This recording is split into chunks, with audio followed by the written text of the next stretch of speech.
Koji je ovo hit? Da li si nekad bio na korak do pakla, da li ti je duša srce dotakla,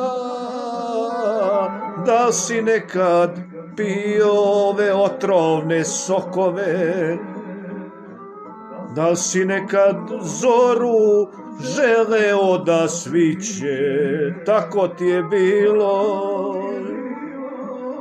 u životu svom. Mrzeo si ljude što mrze i tebe, i đavola crnog hteo si za druga, da ti srcu nađe ritam, da ti prođe tuga. To je ovo.